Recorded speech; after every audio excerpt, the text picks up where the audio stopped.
Howdy, folks. My name is Errol D. I am the president of the Aviation Cadet Museum in Eureka Springs, Arkansas. Now, I'll bet you that many of you are wondering just what is a FERG. Well, it's not a thing, it's a name, David L. Ferguson, known by those of us who love this great man and great friend. I got to be the first flight pilot. There's two other guys that were very lucky that I got to be the first flight pilot in the F-117. Because I said if I got to be chief pilot, as I said, I would share. And I had two guys working for me we were very close, Dave Ferguson and Tom Morgenfeld. Dave was an Air Force guy, Tom was a Navy guy. When it came time for the F-22 to come along, so I said, I'm going to do what I said I was going to do, and I gave Dave Ferguson the project pilot job. I was the chief pilot and director of flight ops, but he was the project pilot and would be flying the first flight on the F-22. The day he went out and flew that first flight, I was out there watching it, and I was saying, man, I wish I had made that promise. But I was very envious of the day he got to fly. I would have been able to fly the airplane if I had just exercised my rights as the chief pilot. Each one of us got a first flight, and I'm kind of proud of that. As one who knew Dave for over 50 years, I think that I am qualified to speak on what a great man he really was. We both arrived at Lackland Air Force Base on October 15, 1959, a long time ago, to start our pilot training as aviation cadets, members of Pilot Class 61E, as in Echo.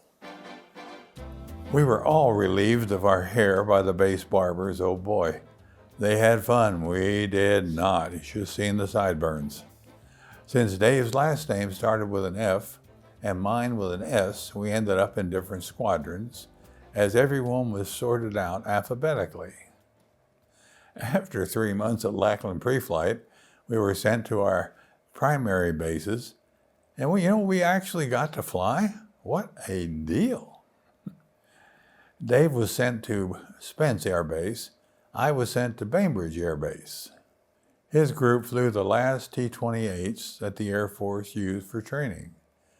I flew the much newer jet T-37.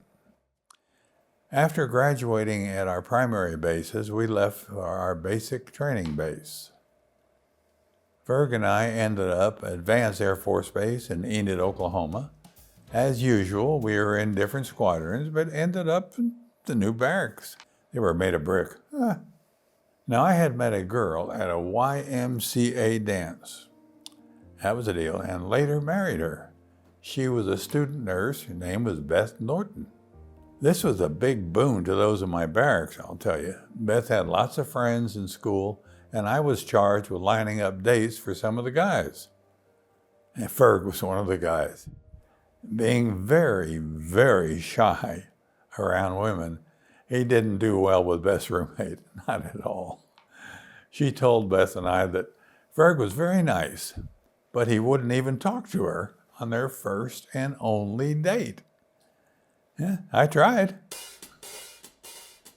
Ferg was at the top of our class, and upon graduation, he got a coveted fighter pilot slot. We all wanted him.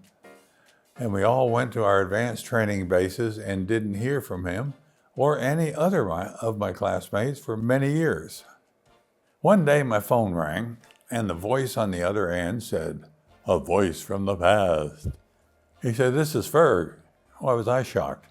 What a surprise. It had been about 38 years since we had last talked. He told me that now he was the director of flight operations at the Lockheed Martin Skunk Works. This is a big deal.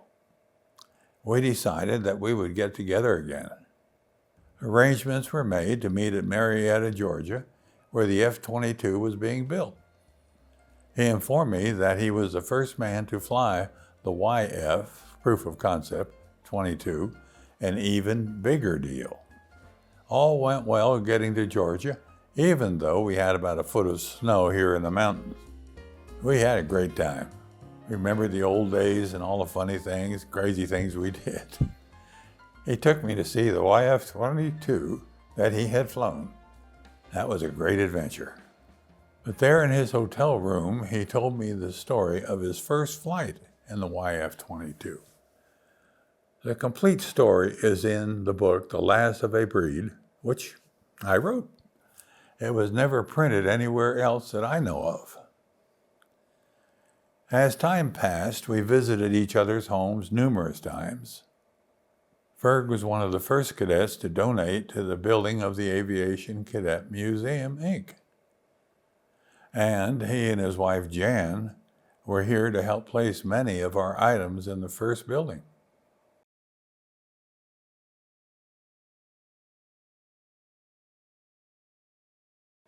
There was one disparaging note, however.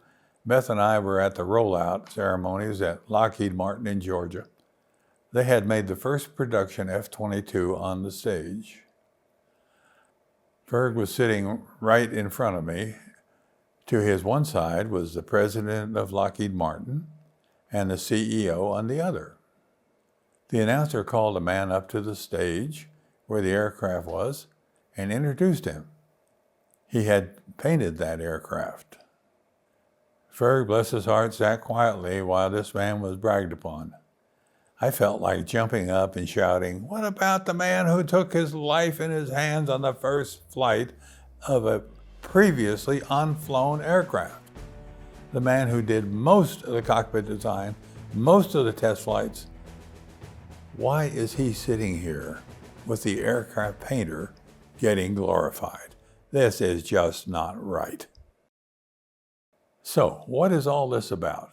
It is to honor this one man who had the courage, dedication, skill, and knowledge to advance the air arm of this nation into the 21st century.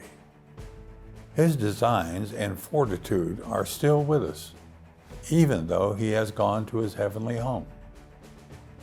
As with all of us who trained as aviation cadets and had what it took to finish the program and receive our wings, he is a great man.